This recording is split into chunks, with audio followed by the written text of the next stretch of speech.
Okay, welcome to In Defense of the Revolution, a podcast on Cuba and Cuba solidarity. My name is Robert Crooks. I'm here with Cam Scott. Samantha is not with us this week. But this past week was the 65th anniversary on March 4th of the La Coubre explosion in Havana Harbor. So we're going to start off the podcast with that today. Cam, you want to give us sort of a rundown of what happened?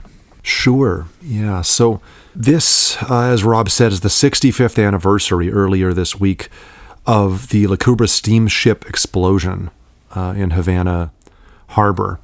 And on this occasion, the Cuban government held a symbolic anti-imperialist trial considering new material and fiscal evidence of terrorist interference by the United States, culminating in this explosion, including a study by the Center for Historical Research and testimonials from families of victims and survivors.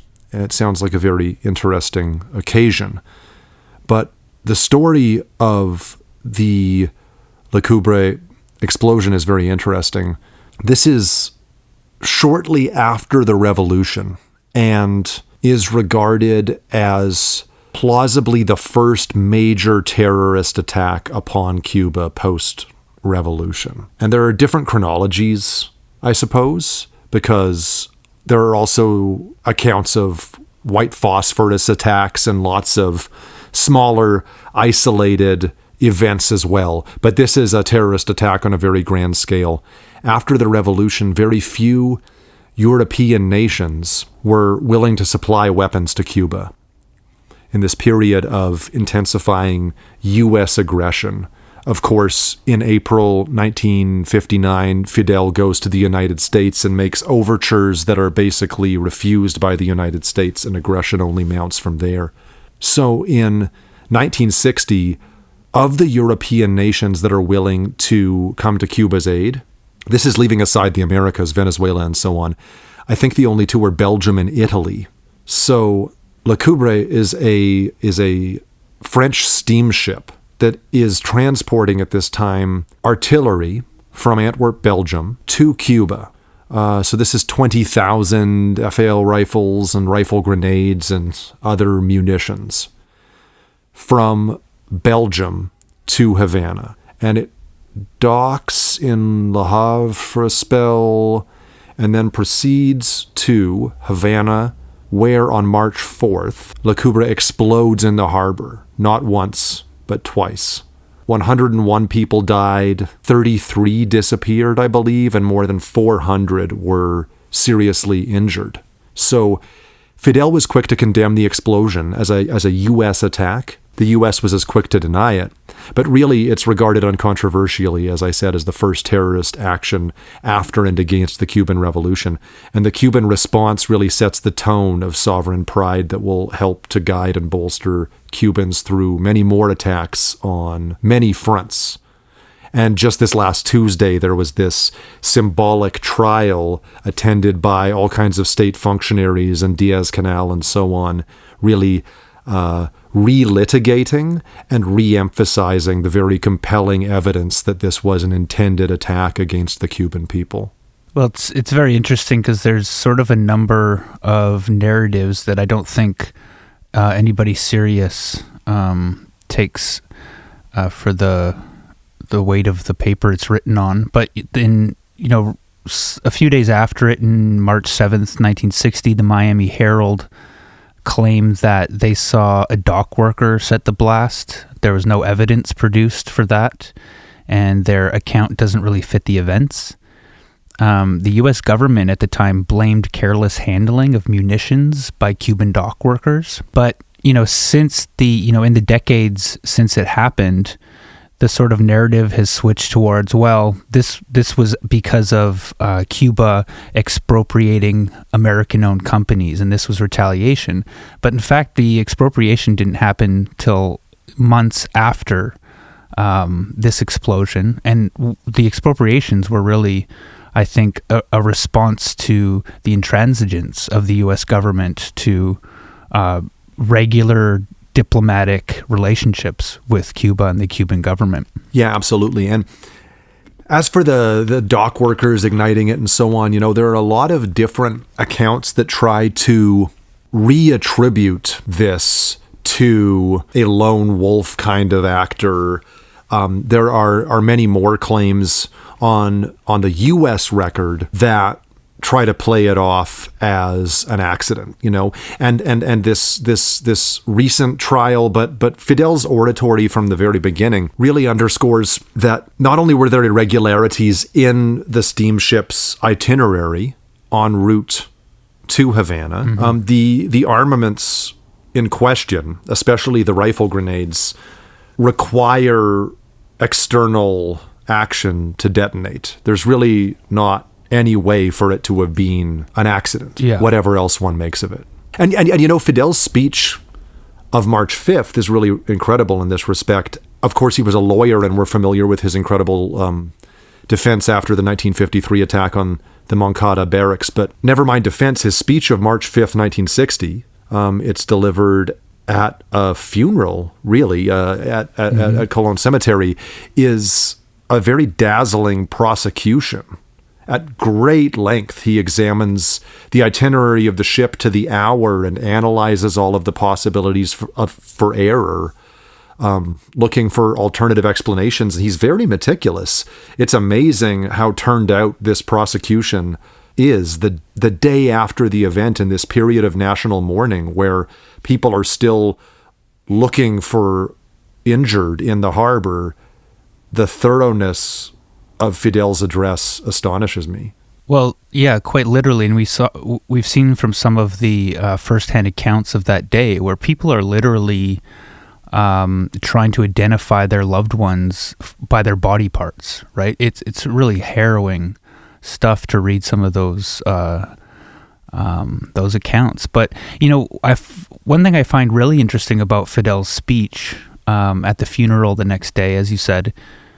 Which is also where that, the most famous picture of Che comes from, where they're marching in solidarity, and someone snapped that picture, and then it ends up on a bunch of T-shirts or whatever. Oh yeah, the Alberto Corda picture, right? Yeah, exactly. The one that Andy Warhol, took and sort of immortalized or whatever. But what's interesting about Fidel's speech is he's careful not to say that we don't have definitive proof that this was a terrorist attack by the U.S. What he says is that, we've examined these possibilities. As you said, he goes over, he says it couldn't have been the soldiers who were taking the arms off of the ship because they were experienced with this kind of cargo. They were being supervised, and these were workers who... these were soldiers who had been workers who supported the revolution. But also, as you said, the grenades needed to be tripped or they needed to be set off. They couldn't just be, you couldn't just drop a box of them and they would explode. That didn't work. And in fact, it's amazing that, within 24 hours of this explosion, they actually did experiments where they were dropping boxes of grenades from 600 feet in the air to see if they would explode. And they weren't, right? They didn't explode.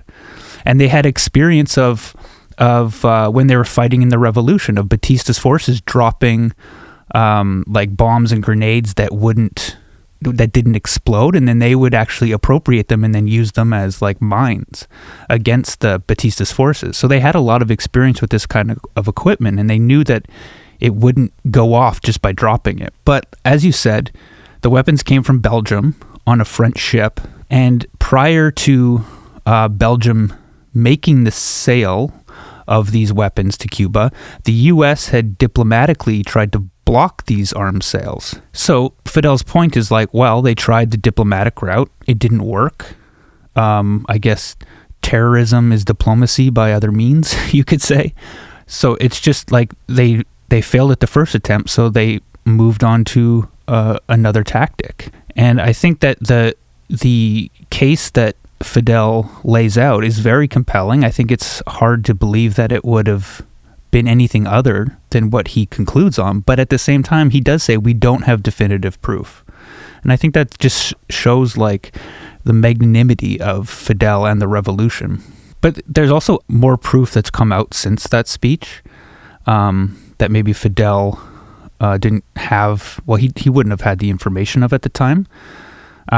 So some of that includes the fact that the State Department kept records of conversations between the U.S. government and the embassy in Havana, but these records are blank from February 18th to the 12th of March 1960.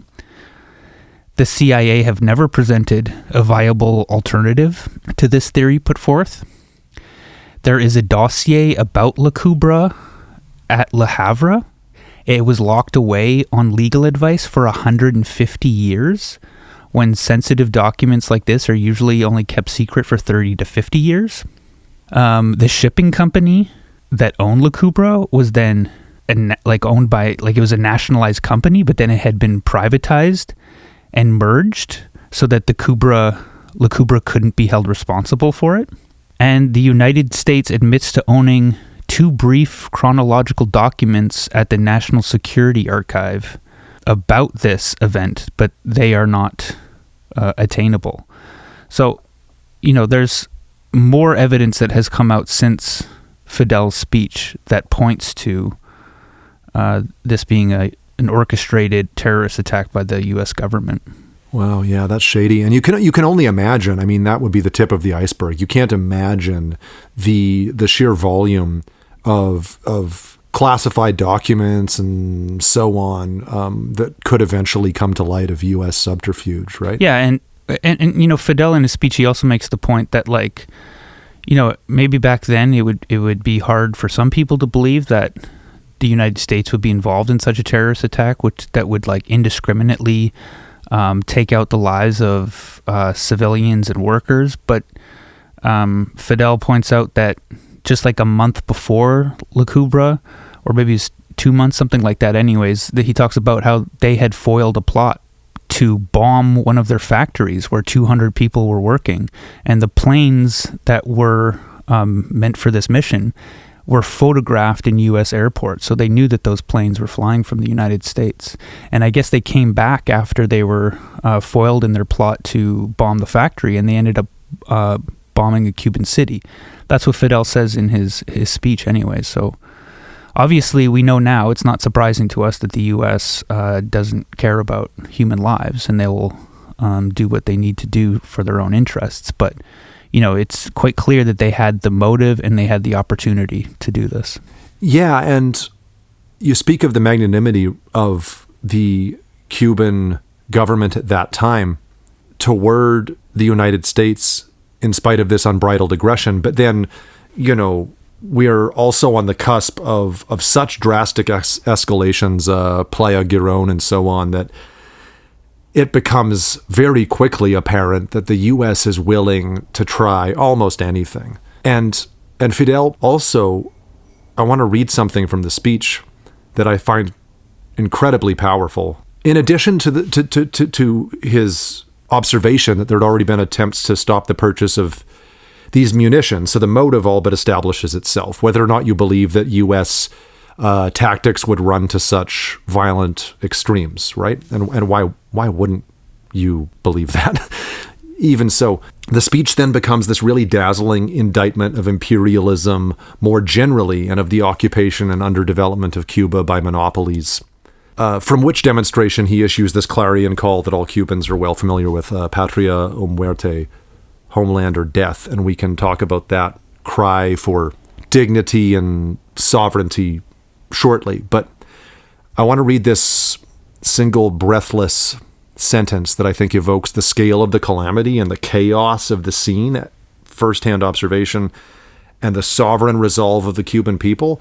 But I want to underscore that it sort of ends with a portrait of U.S.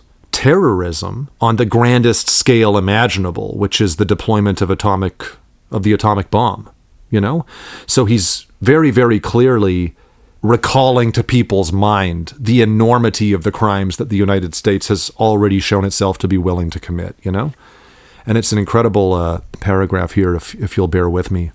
If anyone doubted this, yesterday furnished proof to the most skeptical. Whoever had seen the people yesterday, whoever had seen that episode, both wonderful and horrific, whoever had seen the crowds advancing toward the fire, how soldiers, workers, policemen, sailors, firemen, the militia went to that center of danger, how they advanced to that place of death without hesitating.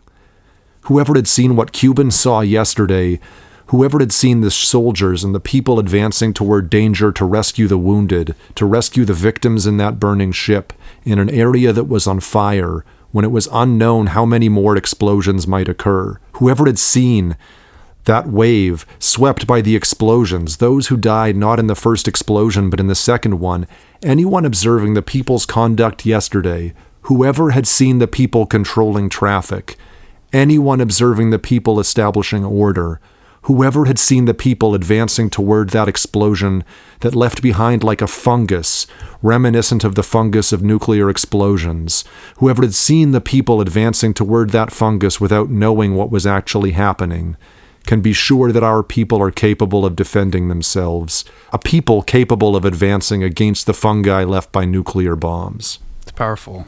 It's incredible, but a people capable of advancing even toward, a calamity on the scale of a nuclear attack. Very soon, Cuba would be facing down such threats directly, So it's a bracing speech, but you can't read it without simultaneously apprehending the dignity of the Cuban people, but also the disgrace of the U.S., because to speak of nuclear bombs in this era is to speak only of the United States terrorist record.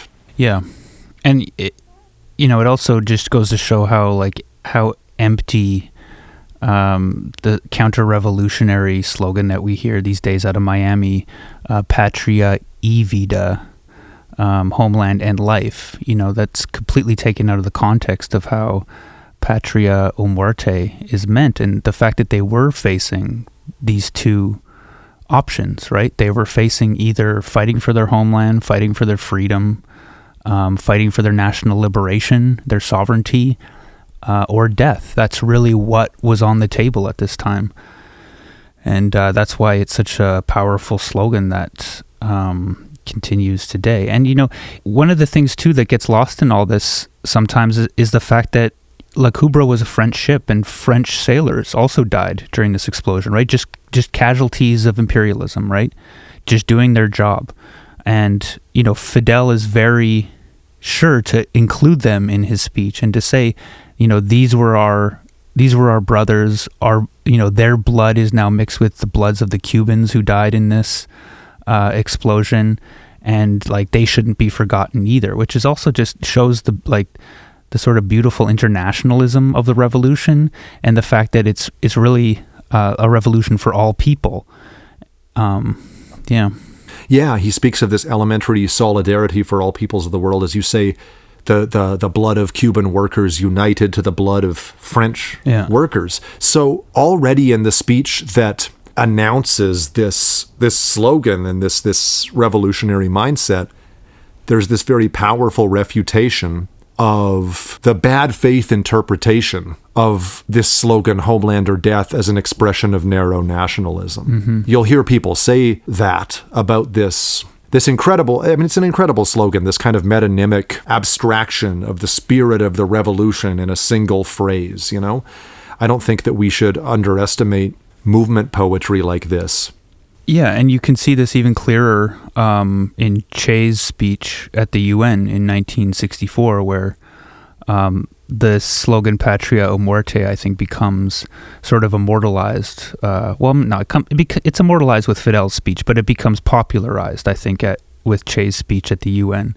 And in this speech, what is Che speaking about? He's not just speaking about Cuba. He's speaking about the non-aligned movement and the national liberation struggles in third world countries across the world. So he's condemning the U.S. activities in Vietnam. He's expressing solidarity with Palestine and other former colonies that are fighting for liberation. He condemns the UN, and interestingly, Belgium, who had sold them these weapons, but Che's condemning Belgium for their role in the death of Patrice Lumumba. And of course, we know that Canadians also played a shameful role in that assassination. Another interesting thing is Che talks about how we need to forget about the two China policy and that Chiang Kai-shek doesn't belong at the UN. It's just it's so obvious of the internationalism of the Cuban Revolution. And he talks about how all of these people together, all of these nations and these peoples that he's referencing, they're all crying Patria o Muerte, right? So even though it is, there is the specificity of the nation, of the Cuban nation and like the fight for national liberation, it's understood that the fight for national liberation is an international struggle because none of these nations will be free until imperialism is destroyed. And the same enemies of Cuba are the same enemies of Vietnam, are the same enemies of China, of Palestine, et cetera, et cetera. So yeah, I think you're right to narrow this to a sort of chauvinist nationalism is just completely disingenuous and shouldn't be taken seriously at all. Yeah, and always in context, right? It reminds me, I'm going to pivot only ever so slightly, but I think that these associations are really valuable. There's a wonderful memoir, Soul in Exile, by the poet and essayist Fawaz Turki, who recalls the typical Palestinian retort to the introduction of identity cards under the British Mandate of the 1920s. And this phrase, "my land is my identity," says the Felahin to the occupier. It's like a grounded proof of jurisdiction. And in Palestine, it would have run up against any number of rapidly changing protocols like the 1925 Palestinian Citizenship Order, which naturalized Jewish immigrants and disenfranchised Palestinians abroad and so on. So it's a very different context. But there's this quote from Turkey that I think is wonderful. To Palestinians, no phrase, perhaps one should call it a meta-phrase for its penetrative grasp, its complete recreative apprehension of consciousness, is more familiar. My land is my womenfolk masks the unvoiced intent, which is my land is my nobility. He's a poet. So this is one of the best descriptions of the poetic image that I've seen as kind of like a unity of sound and vista. But this meta phrase that he describes and its ability to totally penetrate the consciousness of the speaker and to really evoke the stakes of struggle, I think Homeland or Death, Patria o Muerte is an equally full utterance for Cubans that really connects the independence movements of like Cespedes and Martí to the present of the revolution. Yeah, I don't think it should be. I don't think it should be regarded cheaply, let alone profaned after the fashion of the anti-government agitators. Right, Patria Vita, as you said, it's a mockery of something that is so deep and so terribly serious, and has the power to convoke such struggle. Yeah, and it's, you talk about Martí and Cespedes and like that history of the national liberation struggle that goes back centuries actually before the revolution, the July 26th revolution that we're familiar with. And Fidel in his speech, he talks about it's not that the Cubans are a special like breed of people is why we were able to overthrow this national subordination to U.S. capital, but it's because of this history of revolution that Cuba has, that it's prepared them for this moment to protect their homeland. And just to your point too, it's also a slogan that was adopted by Thomas Sankara in the Burkina Faso revolution. Of course, they used it in French, where it was like La Patrie ou la mort, right? So it is a very powerful slogan that echoes throughout the world. And you can't accuse narrowness, right? Because of that resonance, because of that broad resonance, that so many popular struggles are reflected and condensed in it. Yeah, exactly. Yeah. Also last week, on Saturday, March 8th, was International Women's Day. And so, in honor of that significant day, we thought that we would talk a little bit about the revolution within the revolution. And that is, of course, the struggle for women's rights within the Cuban Revolution. So just to start us off, like, the gains of women under the Cuban Revolution are, incredible, and they're objective, and you can point to them. This doesn't mean that it's perfect and that it's over, but obviously, like, compared to other countries, especially compared to capitalist countries, you can really see objectively how things have improved for women under the revolution. Women are about 50% of the workforce, which shouldn't be surprising, but they're about 65% of all students. About 66% of all teaching staff are women. Women hold half of all managerial positions. They're over half of the parliamentarians. They represent 78% of prosecuting attorneys and 77.5% of professional judges. I mean, these are just empirical facts, and you kind of need to go beyond them, but certainly this gives you a good picture of how far women have come as members of the revolution and the revolution within the revolution. Yeah, and this is owing to a lot of very concerted struggle with, I think, women's emancipation and gender parity specifically in mind. Yeah. The FMC, the Federation of Cuban Women, is really as old as the revolution, founded August 1960 by Fidel Castro with its first president, Vilma Espin. A word about her, a chemical engineer who fought alongside the revolution from its earliest days, needs to be named alongside militants like Haiti Santa Maria and so on. She was in the Sierra Maestra, covered for the landing of the Granma in 1956. But the achievements and the distribution across every area of life, I think, of the FMC is really remarkable. It advances training and literacy for women at a staggering rate. The flagship projects really early on, it's known that most of the literacy brigades that went into the countryside were women. And this transformed Cuba, very quickly. The literacy rate was maybe 60% and very soon was nearly 100, but particularly among women. And this underwrites all of the remarkable campaigns and gains to follow. Cuba was the first country in the Western Hemisphere to legislate full reproductive freedom, I believe. I think the changes were, in some respects, slow in coming because they required a lot of very patient transformation and outreach. And in other respects like that, the legal reforms really raced ahead of almost any other country and could be appreciated very soon after the revolution. Yeah. In Cuba, abortion was legalized in 1965. That would be 8 years before Roe versus Wade in the U.S. It was 23 years before Canada's equivalent Supreme Court decision. Yeah. Yeah, and with the revolution, women also gained free, universally accessible, community-based healthcare, including, as I said, termination of pregnancy, which is available to women without restriction. It's the woman who decides, and this is a very important principle of Cuban healthcare.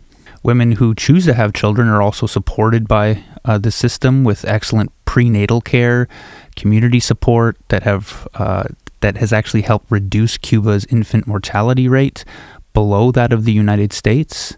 And parental leave rights are also guaranteed in Cuba, in line with UNICEF standards. So they are hitting these marks. One thing that I think Fidel said, which is really important, right after the revolution in 1959, he said, I quote, "When our revolution is judged in the future, one of the questions on which they will judge us will be the way in which, in our society and our country, we have resolved the problems of women, although this is one of the problems for the revolution that requires great tenacity, firmness, constancy, and effort."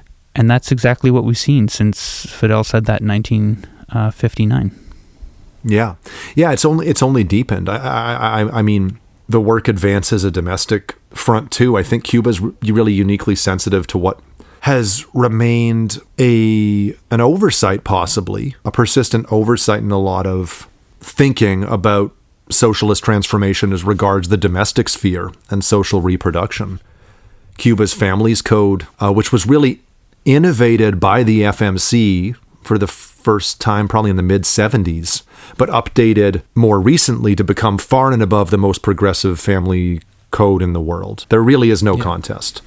Redefining the family as a unit based on mutual responsibility and love. It's remarkable, and we will surely do a podcast on the Families Code because it is one of the most moving stories how it came to be passed. But this Families Code actually makes the equitable distribution of household work a legal requirement. Yeah, that's incredible. That's remarkable. Mm-hmm.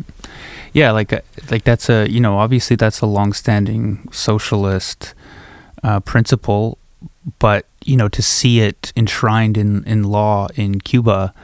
And it doesn't, of course, like you have to understand all of these things within context, right? Like it doesn't, just because this family code came out in 2022, society doesn't change overnight, right? But, there is still, there is still some like residual discrimination that is, the legacy of colonialism. But the fact that they're, making these changes as enshrined in law, it's inevitable that these changes in society these changes in law will result in like attitudes and in changes in society as well. And it's really inspiring to watch this kind of thing. Yeah, I mean, I really think people should study the Families Code. People should study socialist constitutions, I believe, with a little more care. Since around the same time as the initial Families Code was put in place, I think the Cuban Constitution, Article 44, has formalized this work. The state guarantees women the same opportunities and possibilities as men to achieve full participation in the country's development. This is a constitutional requirement, full participation of women in the country's development. At the same time as the Families Code, as we discussed, is obliging full participation in the domestic sphere as implicates men. It's a very interesting comparison. But yeah, I don't want to get into it too much, but I'm reading a very intellectually dishonest book by a hardcore anti-communist at the moment, who's very intent on prosecuting Cuba through the lens of really crude ethnic stereotypes, honestly, like Latin American machismo and so on. And without mention of the FMC or the Families Code, this author accuses the revolution of harboring retrograde ideas of gender, as if these were attributable to the revolution itself. As if Cuba came up with these malignant ideologies that they're actively combating, far more actively than most societies. So we're talking about customs and norms that precede Cuba's transformation by hundreds of years, at least. The Cuban Revolution happened within our parents' lifetime. This is something, as we venerate the longevity of the revolution and its progress, I sometimes find that information breathtaking too. This is new. And, what Marx says, the tradition of all dead generations weighs like a nightmare on the brain of the living. So how long does it take to get out from under the weight of all that acculturated custom, Well, and so much of the blockade too is meant to prevent these types of advances in social relations, and nonetheless, despite that, Cuba is still able to advance because the priority that they put on these things, right? Like, not to go back to the topic we were talking about before, but one thing that really stuck out to me in Fidel's speech from 1960 was when he talks about, like, our democracy is for the people, and we will never shed never shed a drop of blood for money. And, like, that's exactly how they're able to make these advances. Like, it's so frustrating when you see these people criticizing Cuba or sort of dismissing their gains as like, oh, well, but what about this? What about that? Like, they are doing all of this under such duress, and they are still making advances that put capitalist countries like the United States, like Canada, like anywhere in Europe to shame. Like, it's amazing, and we should all be studying it. Yeah, and these adjustments, if you look at the consultative processes, for example, that produced the more recent Families Code 2022, right? People went out and did. It's much like the literacy brigades and so on, which again were a flagship project of the FMC and are a major reason for the advancement of women and of gender equity in Cuban society. But similarly, the depth of consultation, where people go out and they really do popular education to ensure a salutary result, to ensure popular buy-in when there's a referendum on a progressive document like the Families Code. There is a plan for the progressive transformation of society.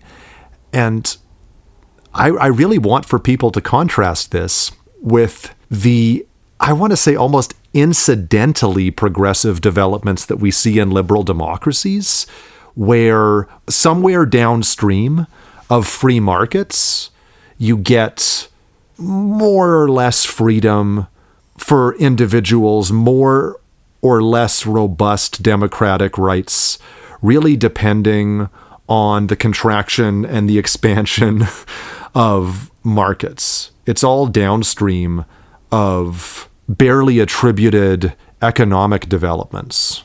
There's no vision behind the gradual expansion of women's rights or of popular democratic rights in the capitalist countries at all. Or at least I would venture that claim. It's certainly not an outcome that capitalism even requires, if you look at how quickly these developments can be clawed back. What's the state of reproductive freedom in the United States today? Yeah, well, and so much of it too is in such contradiction, right? Because supposedly women have equal rights in Canada, but they don't have, like, you don't really have the right to childcare. Like, $10 childcare is helping, but still $10 a day is a lot of money for some people. You don't have, the same maternity leave that they do in Cuba.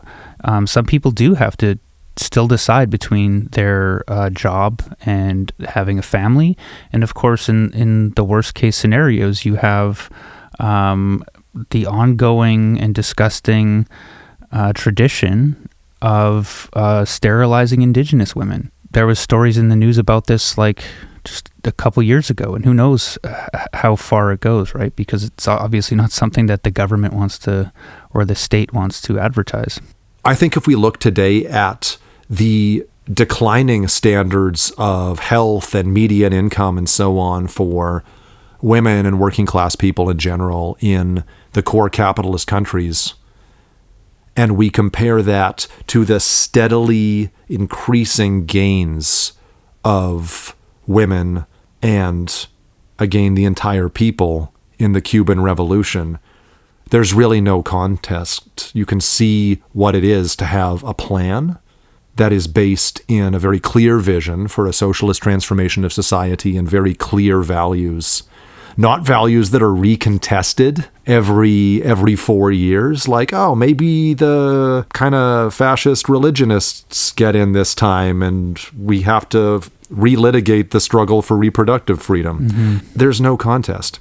One of the reasons for this is because they don't just like talk about it. It's not just an idea, but setting up like the FMC too is part of the way that the revolution made sure that women had a a front and center role to play in developing policy and developing law. And like the FMC isn't just like some government committee that doesn't really do anything. It's an arm's length from the government, though.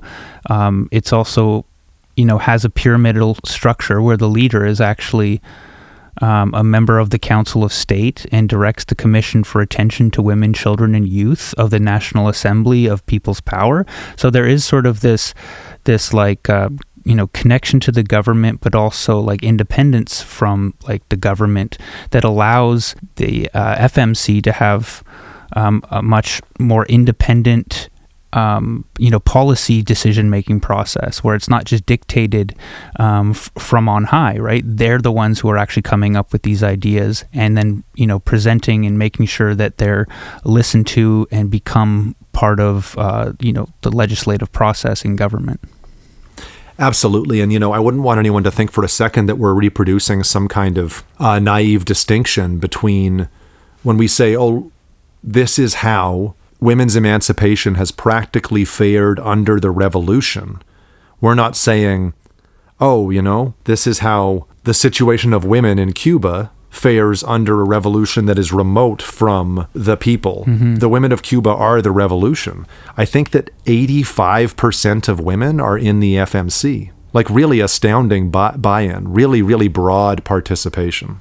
Well, it's such an important point, right? And then we sort of have to keep repeating because so much of like criticism about that I've read about the FMC in particular is that, the Cuban government just set up the FMC so that the people at the top, when Castro was alive, when Fidel was alive, it was, Fidel just wanted to control the women's organizations. But no, this isn't the case at all, right? These are people who are participating in the revolution, and this is the forum through which they participate in the revolution. It's not the only forum, because of course there's unions, there's committees in defense of the revolution, there's the other governmental bodies that exist within Cuba. So there's so many ways for people to participate in the revolution, and the FMC is just an organized part of this. Yeah, absolutely. And that narrative, which I've heard some people say something like that, but that's giving terribly short shrift to Comrade Vilma, Absolutely. To the incredible revolutionary women at the outset of this movement. And I would just encourage people to learn the first thing. If you read Elida March's biography, for example, who was the wife of Che Guevara, you see it all. Yeah. The straining against, frankly, repressive gender norms at the same time as you're reading this firsthand account of a militant of the revolution in the Sierra Maestra. It's really all there and well accounted for within the Chronicle of the Revolution. You can read about Haiti Santa Maria. You can find this stuff, and the detractors are just lying about the quality of participation and the real advances. And another thing I want to say, kind of a sidebar to this, because you'd said this before about the modesty of the revolution before these enormous tasks. All of this work is deeply unfinished. Yeah. I was reading an article in Grandma the other day about the deepening fight against gendered violence and intimate partner violence and so on, noting aspects of progress and regression. On one hand, there's this slow progress where the Families Code is harmonized with the comprehensive strategy for prevention and attention to gender violence, or the family scenario of the National Program for the Advancement of Women. There are these strategies, but it can't be done executively, and it's a really gradual transformation of consciousness. And Cuba has more mechanisms for this sort of long battle against patriarchal and colonial structures of violence, but also a very, very careful sense of just how long that struggle is, and its and the importance of its everyday occasions. Yeah, so many of these detractors, they demand perfection right out the box, and then like they're able to say, well, look, in 1961 this was still happening. But if you're not paying attention to how the revolution has expanded and has developed since then, and that's exactly what a revolution does, right? It keeps moving the revolution forward. It keeps moving so that these gains can be perfected, and maybe some wrong ideas that were held at the beginning will become overcome through the revolutionary process. And that's why we have to support revolution, not because it's perfect right out of the gate, but because that revolutionary process can then aim towards an ideal or a more perfect form of it. Absolutely. And again, I request only honesty from people, and I want them to locate themselves geopolitically and in history.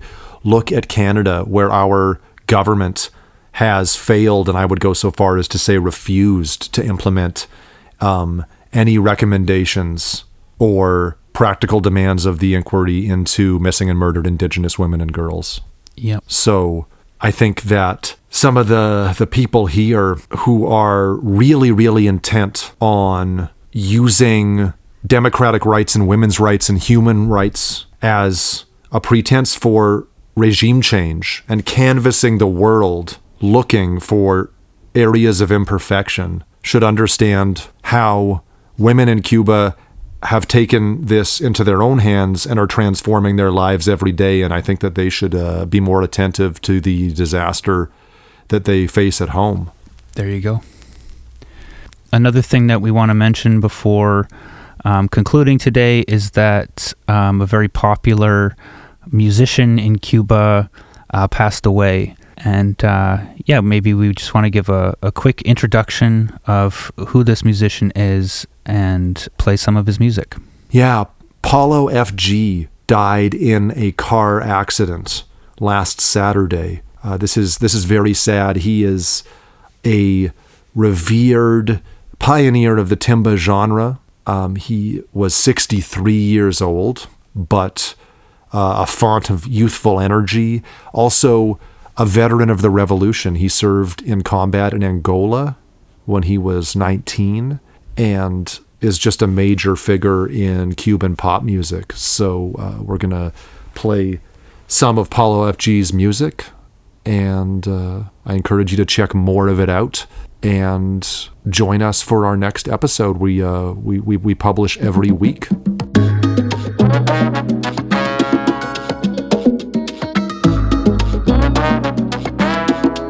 Vas a ver en mis ojos mirada triste. La vida tiene de todo y no hay que rendirse. A pesar de todos los males vale la pena pensar un poquito más en las cosas buenas. Y así se va aliviando el dolor, se va haciendo con amor, se va disipando ese mal momento y vendrá lo mejor, y vendrá esa buena corriente, vendrá que hace bien a mi gente, vendrá para que ya de repente míralo vaya, se va, seguro, échalo para atrás, tíralo para allá, lo que no parece va, mira, se va para el carajo, que no vuelva más, a todo hay que cogerle la vuelta, para todo siempre hay una ocasión, cada pregunta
Coubre, que dice, oh, que se va, que se va. Ay, yo, muchacho, lo que no cuadra, ¿cómo? Dale pa' allá, y nada más. Oh, que se va, ay, embeleto, ay, embeleto, dale pa' allá, oh, ay, embeleto, ay, embeleto, y todo,